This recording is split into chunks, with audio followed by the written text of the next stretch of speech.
Bonsoir, bienvenue à la séance du conseil municipal de Rouyn-Noranda. Donc, on va commencer par l'adoption de l'ordre du jour. Il n'y a pas de modification à l'ordre du jour, donc ça me prend un proposeur et un secondeur. En fait, la proposition, Stéphane Girard. Et je l'appuie, Sylvie Turgeon. En deuxième lieu, l'approbation du procès-verbal de la séance régulière du 27 juillet 2026. Lynne Fortin, j'en fais la recommandation. Et je l'appuie, Vicky Brazo. Au point 4, sujet des membres du conseil, M. Dallaire. Oui, c'est vrai, merci, M. le maire.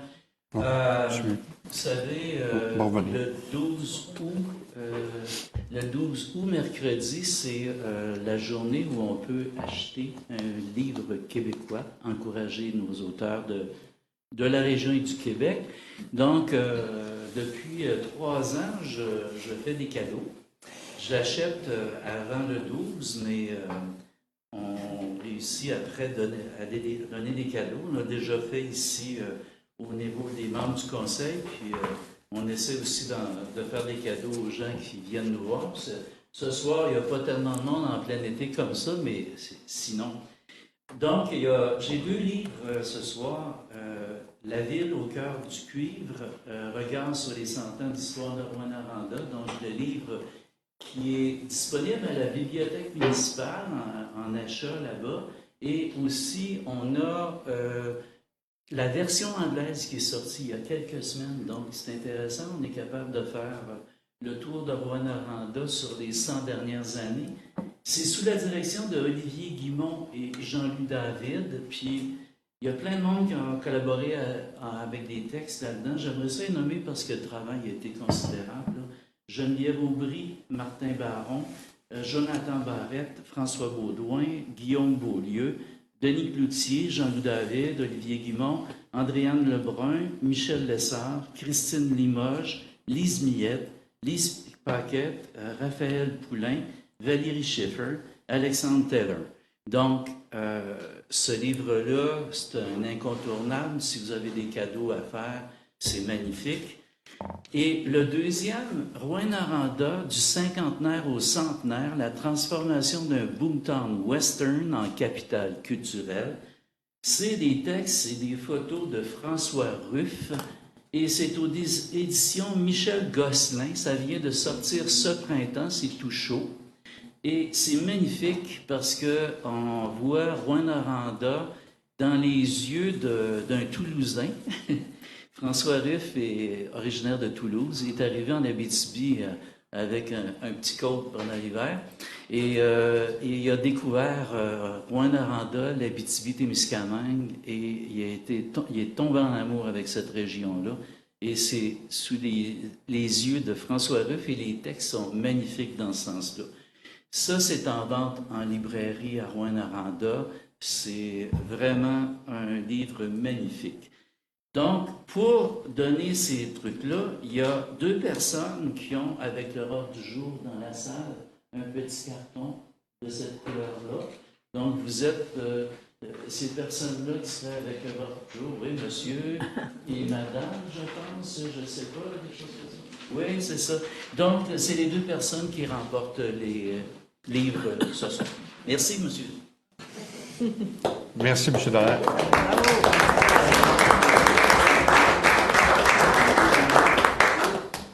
Merci infiniment. J'avais tellement hâte au tirage que j'ai sauté les suivis des dossiers politiques. Mais je vais quand même laisser Mme Turgeon. Oui, Monsieur le maire, merci. Alors, évidemment, on a entendu parler beaucoup dans les médias là, au cours des derniers jours. Je veux féliciter l'organisation de Cisco en Lumière pour la belle semaine, la belle présentation. C'était quand même diversifié. Ça répondait à plusieurs besoins de la population. On a su aussi que le samedi a été grandiose avec le spectacle de Richard Desjardins. On a eu beaucoup de visites comme on n'en a jamais eu, je pense, à Rouyn-Noranda. Je pense que c'est une première. Alors oui, félicitations à l'organisation. Merci et félicitations aussi aux bénévoles qui sont là année après année depuis 23 ans. Et aussi à tous les artistes qui ont participé. Et c'est vraiment très amical. Ça a été une belle année quand même. Alors, bravo, chapeau à tout ce beau monde. Merci.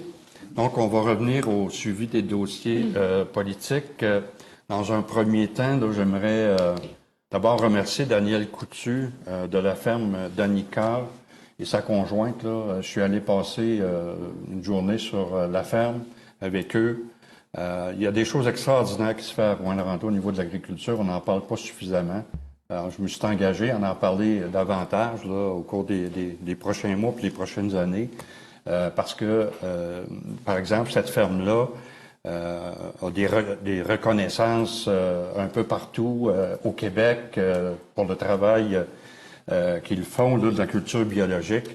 Ils sont même montrés en exemple ailleurs au Canada. Donc, c'est pas connu nécessairement à Rouyn-Noranda. Donc, je voulais vous en faire part puis remercier vraiment là, pour l'organisation de cette journée-là. J'ai été privilégié de pouvoir y participer.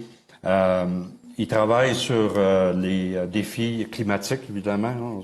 On connaît ça. Là. On travaille beaucoup sur des questions de défis au niveau climatique, entourés d'universitaires. Donc, bravo pour le travail qu'ils font. Puis, comme je le disais, là, on n'en parle pas suffisamment de l'agriculture à Rouyn-Noranda. J'ai aussi participé avec retour à nos sources, donc organisées par Neighbors. Des gens il y avait près de 270 personnes qui sont venues d'un peu partout, des États-Unis, un peu partout au Canada. Des gens qui viennent du Québec aussi, là, mais qui sont revenus à Rouyn-Noranda pour l'occasion, invités, organisés par l'organisation Neighbors. Donc, je veux... D'abord, j'ai été privilégié d'être invité. J'ai passé une excellente soirée avec la communauté anglophone.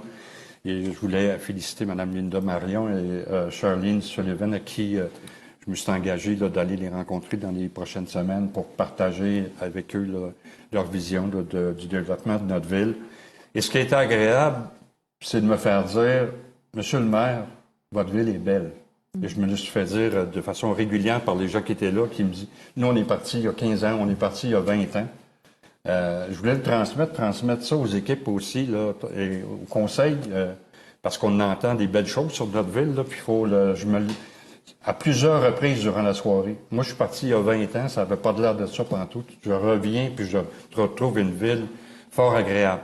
Donc, et j'ai eu l'occasion, par le fait même, de rencontrer là, la nièce de M. Horn, donc fondateur, et de rencontrer Dave Keon, qui était présent. Donc, des rencontres privilégiées. J'ai été privilégié là, lors de cette soirée-là. Des échanges extraordinaires avec des gens qui ont bâti, qui ont contribué à bâtir notre ville. Ce matin, j'avais une rencontre avec le ministre des Affaires municipales.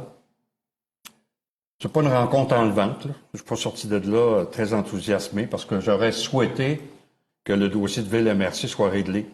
On s'était fait dire des choses en compagnie de Stéphane. On avait rencontré la chef de cabinet. On s'était fait dire que c'était dans le projet de loi 22 que ça serait réglé. On le sait pas. Ça ne l'est pas. La seule bonne nouvelle, c'est que administrativement, les équipes continuent de travailler sur le dossier.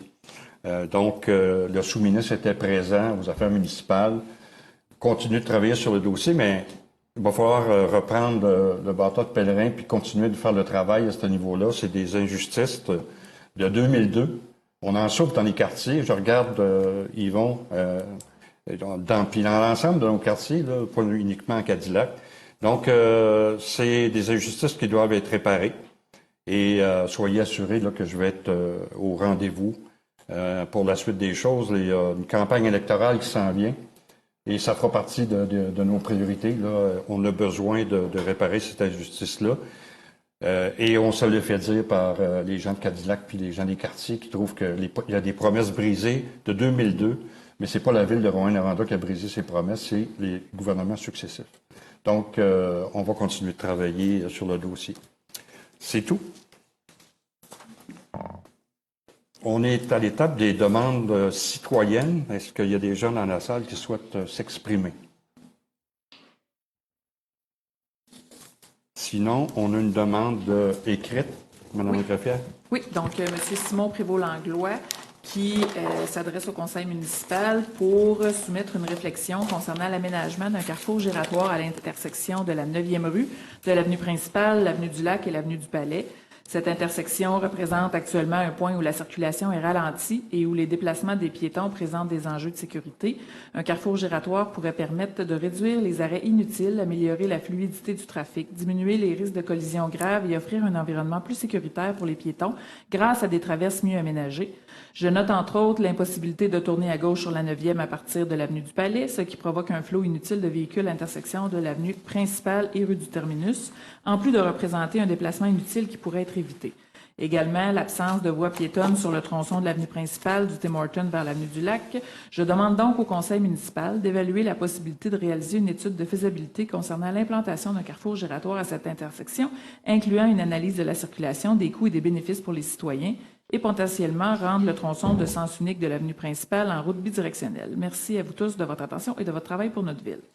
Ce que je peux répondre, c'est que dans le cadre du projet de l'Aigle, tout ce secteur-là va être réévalué, réaménagé. Donc, on prend bonne note là, des commentaires de M. Prévost. Mais soyez assurés qu'on va revenir avec une présentation formelle, là, puis espérant que cette présentation-là va répondre aux préoccupations qui sont soulevées par le citoyen. Donc, s'il n'y a pas d'autres demandes, on va passer à la suite de l'ordre du jour. Je n'arrive pas à ouvrir mon... OK. Donc, dérogation mineure.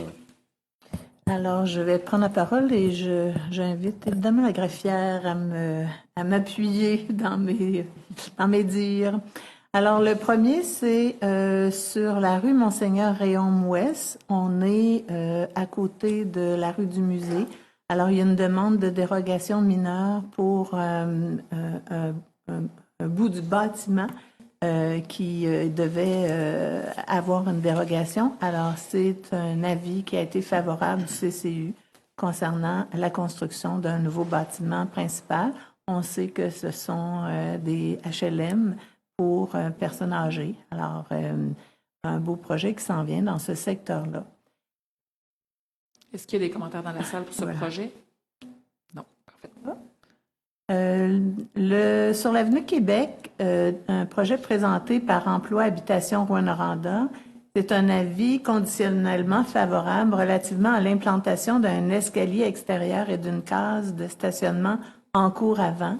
Alors, on souhaite que les escaliers extérieurs soient avec une intimité, soient jolis. Alors, le promoteur semblait tout à fait d'accord et on est bien content de ça. Alors, ce sera la même chose pour les lots 6 729 973, 74 et 75. C'est le même projet. Il s'agit de 4 bâtiments sur 4 terrains séparés, mais qui sont côte à côte. Là. C'est la raison pour laquelle il y a 4 demandes, effectivement. Est-ce qu'il y avait des commentaires dans la salle pour ces 4 projets-là? Là, monsieur.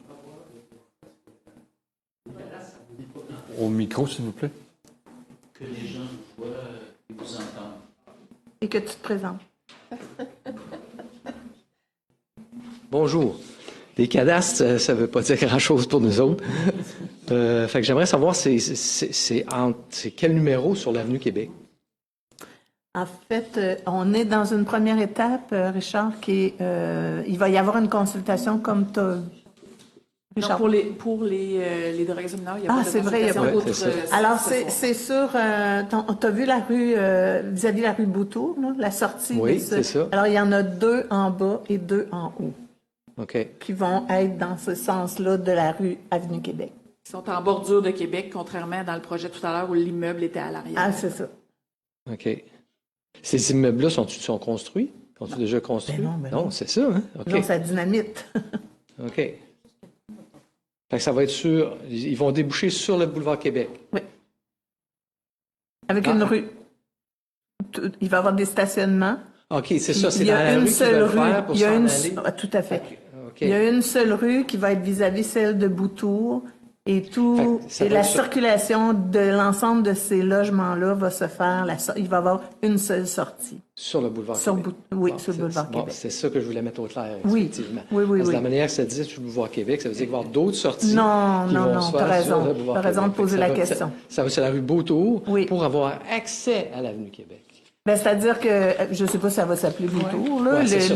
En face, à la limite. Mais là. ce que je voulais dire, c'est qu'elle va être en face. C'est ça. Tu sais. OK. Alors, éventuellement, avec les études de circulation en cours, éventuellement, on va voir si le besoin d'ajouter, entre autres, OK. Fait que c'est une pas- lumière ou... C'est pas d'autre accès sur le boulevard Québec, c'est ça que je voulais Il dire. y en a une seule pour tout ça. Oui. Parfait. Ça va? Merci. Merci. Merci pour ta question, Charles. On a un projet qui est reporté, qui est celui du 304-310 boulevard Rideau. Il va être reporté au 24 août 2026. C'était relativement à l'utilisation d'un équipement de transport intermodal comme bâtiment accessoire. Et un autre qui va être reporté, hein, c'est ça? Oui, absolument. Sur le 170 rue McWaters, qui est présenté par la ville de Rouyn-Noranda. Et on va le revoir. Lui aussi est un projet d'une utilisation d'un container pour... en tout cas, on revient avec ça le 24 août.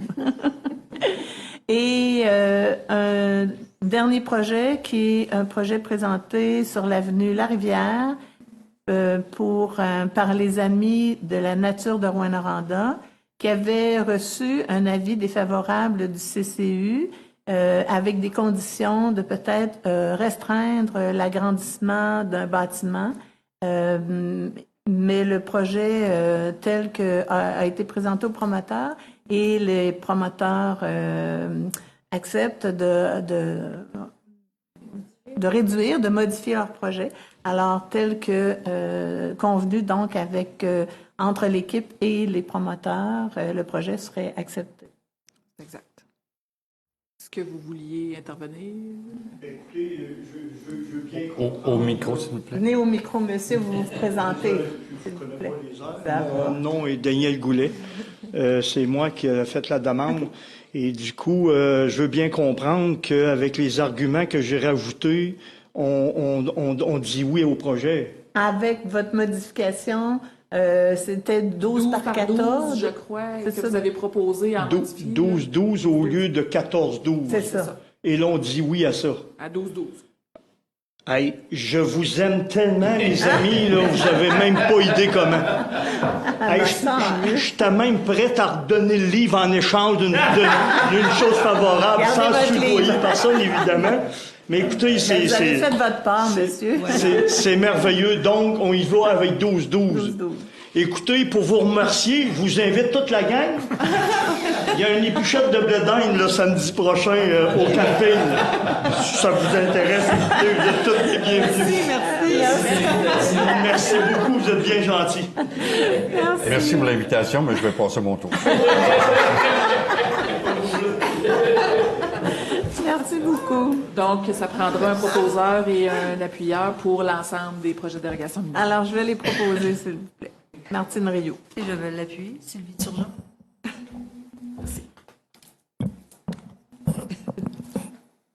Affaires générales.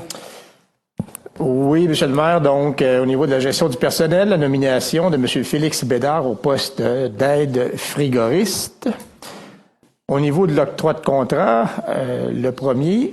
Oh, est-ce qu'on fait une résolution? On peut, là. Merci, Madame Tousignan, d'alléger la discussion. Octroi de contrat, donc acquisition et réparation de glissières de sécurité à les glissières de sécurité JTD Incorporées au montant de 75 193,65 taxes incluses étant la plus basse conforme. Service professionnel visant la réalisation des travaux d'alimentation électrique du stationnement de l'aéroport régional de Rouyn-Noranda à Groupe Promec Incorporé au montant de 63 175,5 taxes incluses étant la seule reçue et conforme. Est-ce qu'on continue? Oui, ça va bien, excellent. Vente de terrain, donc, vente du lot 6 701 309 au Cadastre du Québec, avenue Davy, à 9517-5212 Québec Inc., aux fins d'agrandissement du bâtiment principal, situé au 701 avenue Davy, ainsi que d'aménagement d'une aire de stationnement. Et finalement, l'autorisation de signature, entente pour projet d'un panneau historique hommage aux maires et mairesses de la ville de Rouyn-Noranda. J'en fais la proposition, Stéphane Girard. Et je l'appuie, Vicky Brazo. Au niveau des demandes d'événements, une première pour le camp de sélection des citadelles et des forestiers. Ce sera du 20 au 23 août que ça se tiendra et il y aura notamment stationnement de véhicules, certains véhicules récréatifs, soit au Théâtre du Cuivre ou encore à l'Aréna Jacques-Lapérière. Ensuite, la fête familiale, la montée du sourire, donc le 29 août, ou en cas d'intempérie le 30. Donc, on parle de la fermeture de la montée du sourire entre Sainte-Bernadette et Paradis, ainsi que la rue Rioux, si ma mémoire est bonne, pour permettre la tenue de l'événement. Et finalement, pour le Festival de musique émergente 2026, donc la 24e édition du 3 au 6 septembre, on parle de la fermeture de la 7e rue entre l'avenue Carter et l'Âge d'or de Noranda, et également pour les soirs de spectacle, la fermeture de la Murdoch de 17h à 23h. On fait la proposition, Sylvie Turgeon. Lynne Fortin, je l'appuie. Au niveau d'une demande d'autorisation pour déposer une demande de subvention au programme Croissance de la canopée des collectivités canadiennes du Fonds municipal vert. L'objectif, c'est de pouvoir réaliser un inventaire et une analyse de toute la foresterie urbaine, donc pour voir là, où sont situées nos différentes forêts ou autres formes de végétation sur notre territoire. J'en fais la proposition, Vicky Brazo. Et je l'appuie, Sylvie Turgeon. Ensuite, autorisation de signature d'un acte de servitude sur le lot 5 262 474. On parle de la rue Boutour pour Hydro-Québec, en fait, pour pouvoir desservir la propriété de la future épicerie. Également, en lien avec la construction dont on a parlé tout à l'heure pour la dérogation mineure, Y. Mercier qui souhaite utiliser l'avenue du musée pour installer des bâtiments et équipements de chantier dans le cadre de la construction de l'immeuble à logement. Également, dans le cadre d'un projet à l'aéroport régional de Rouyn-Noranda, donc pour l'achat d'une souffleuse à neige, utiliser les revenus provenant des frais d'utilisation par passager, les FUP, au montant de 329 980 $ pour financer l'acquisition de l'équipement. Ensuite, une résolution qui va modifier le règlement d'emprunt 2023-1285 qui vise notamment là, le secteur de l'avenue Québec dont il a été question lors des assemblées de consultation précédemment et de certaines dérogations mineures. Donc, la Ville vient aménager là, ou réaménager les conduites d'aqueduc et d'égouts dans ce secteur-là. Donc, on profite là, d'une subvention du ministère des Affaires municipales de 448 000 $ pour compléter ces travaux-là. Donc, ce sont des travaux additionnels, mais qui sont 100% financés par une subvention. Ensuite, l'appropriation d'un montant du Fonds Région Ruralité, donc le FRR, pour des projets en bioalimentaire dans le cadre de l'entente sectorielle là, pour la région. On parle d'un 45 000 $ qui est réservé pour ces projets-là. Et finalement, la Ville de Rouyn-Noranda a adopté en 2024 une résolution pour autoriser différents employés municipaux à donner des autorisations pour l'utilisation de certains bâtiments municipaux qui nécessitent, par exemple, des demandes de permis d'alcool pour divers événements. Donc, il s'agit d'ajouter l'aréna Éric Desjardins, là, qui faisait pas partie de la liste, donc pour permettre que les événements qui se tiennent à cet endroit-là, ce soit un employé plutôt qu'on ait besoin de passer une résolution à chaque événement pour cet emplacement-là. On fait la proposition, Stéphane Girard. Et je l'appuie, Louis Dallaire. Il n'y a pas de recommandation de conseil. Non, pas ce soir. Donc, approbation des comptes au montant de 7 969 957 et 71. Lynne Fortin, j'en fais la proposition. Martine Rioux, je l'appuie. Pas d'avis de motion. Pas d'avis de motion, pas de règlement ce soir. Pas de journaliste dans la salle. Alors, on est rendu à la levée de la séance. Et j'en fais la proposition, Sylvie Turgeon. Lynne Fortin, je l'appuie. C'est l'été. C'est ça.